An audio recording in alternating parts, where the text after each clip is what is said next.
makes the heart sick, but a longing fulfilled is a tree of life. Proverbs 13:12. Hey everyone, this is Amanda from devotioninaction.com, and I've already gotten started here. I had this tree on this page for a desire fulfilled is a tree of life, but a hope deferred makes the heart sick. And I wanted to add something on this other side where it was a little more empty, and so I took the free printable for the Hope Challenge Day 3. Well, you could use it for whatever you wanted. And I added this hope in here with those little either petals or water splashes, whatever you'd like them to be, that come off of it. I'm adding that in here. And right now I'm just outlining kind of the outside of it. I did put a layer of gesso on this page earlier, so this page is page prepped, and you'll see that I'm going to use quite a bit of water on it with the watercolor when I do it. So I did page prep it. I don't know, you probably don't have to. I just like to because of the texture of these pages.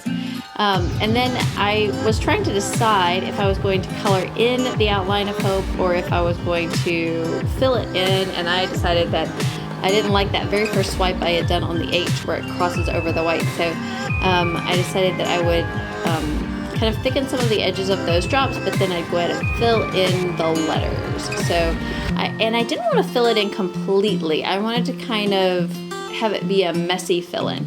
So one thing to keep in mind when you do this is to get the look that I went for on this, you need to keep going in the same direction when you're filling in. So the direction that your pen would take as you are making the letters, that's the direction that the pen should take to do these kind of loose lines that are filling it in and give it kind of a rustic filled in look, I guess. Messy filled in? I don't know. We could come up with a term. Maybe you guys can suggest something. We can coin a new term for how that's filled in. There's a lot of white space in the black, and you can kind of see those lines. I hope you can see it on camera. You can see that those lines it's not filled in completely with the black. Okay, so now we have kind of our line drawing going on here. I was concerned about how much ink I put down on that, so I wanted to make sure that that was dry and just hit it really quickly with that heat tool. And there's gesso on that page, and you just have a lot going on already, and there's not even any color on it yet.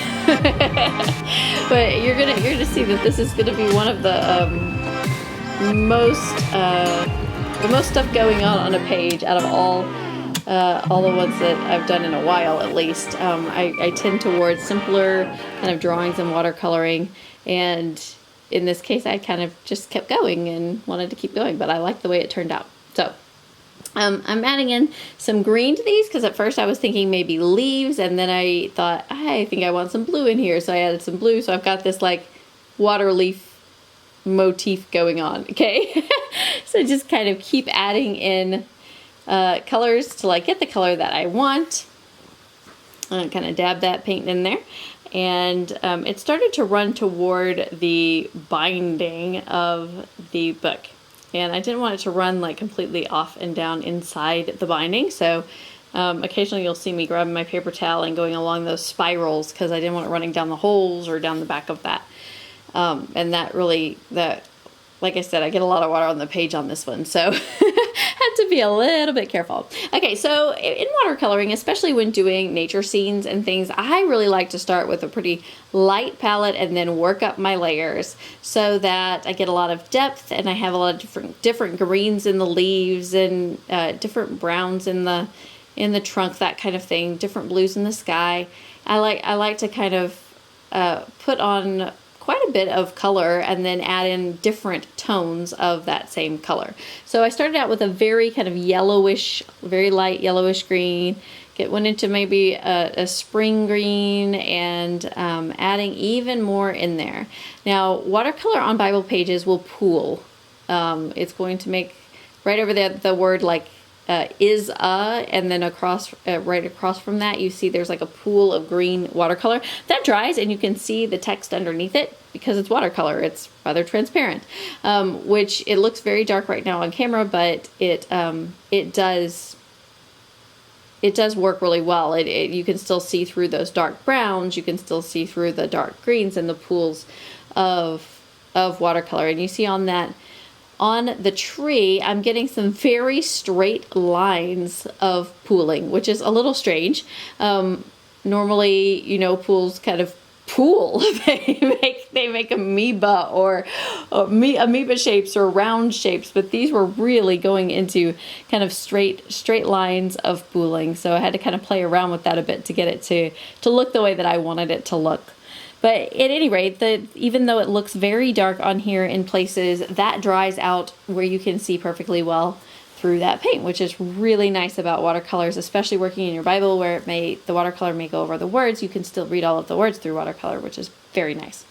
And when you're doing word art and things like that, it's I find that's really nice. You did see at one point I got the brown into the edge of the green, and the green was still wet, and the green was bleeding way down the trunk of the tree. I didn't want that so much, so I took a paper towel and kind of dabbed that and redid the line of the brown at the top. Now I'm going to add the red for the heart, and the brown almost immediately starts seeping into that. Like I said, I get a lot of water on the page on this one. I could dry in between every layer. I could wait and be patient, but I'm not super patient. So I'm adding a little bit more red to make the red that I have on my palette a redder red. The reddest red that there could ever be. No, maybe not that, but just add a little bit of red there to get it a little darker, a little less transparent as far as watercolors go, less water, more opaque. Of a red, so it would really stand out and kind of pop on that tree, and you'd be able to see that red.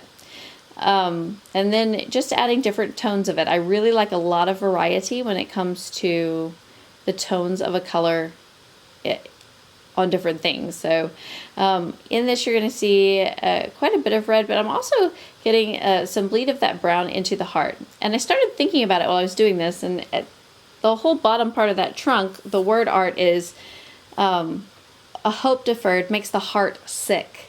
And I thought, you know what? A perfect, beautiful, bright red heart is not a sick heart, right? It seems healthy and strong and wonderful. And so it started not to bother me so much that the brown was bleeding into that heart. I am going to clean it up a little bit, but it didn't bother me at all. And so in the end product, you'll see that there's some like brown staining inside that heart, and I really kind of like that representation of the actual quote there from Proverbs 13:12. When we have to wait a long time for hopes, no matter what it is, I mean, when we have to wait for a child or a husband or a job or a home or healing or, whatever it is, when we have to wait for those things, it can make our heart sick. We can get a little heartbroken about it, or a lot heartbroken about it. Our hearts can be kind of down. And I'm thinking of that like when you get susceptible to sickness in your physical body, when you're tired and your body kind of breaks down a little bit, and it's easy for you to catch things. So I think that happens when we wait a long time for a hope to be fulfilled. Sometimes we become more susceptible to the heart sicknesses, to the heart problems, and we have to really kind of keep our guard up. That when we're in a time of waiting, and this kind of goes back to some of what I talked about in my session at Hope in the Lord conference.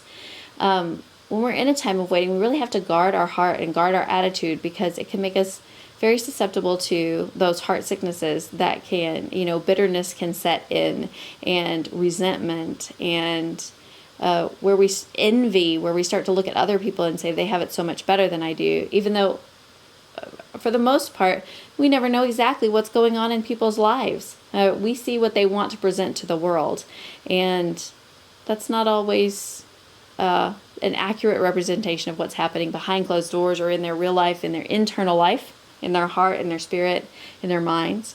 You'll notice on the grass that I laid down a light color green, and then I'm coming back with a smaller brush, and I added in some paint with less water onto my palette so I could get a more opaque watercolor look in that. And I made some like kind of blades of grass, a little bit sharper lines on that, just to give it some texture.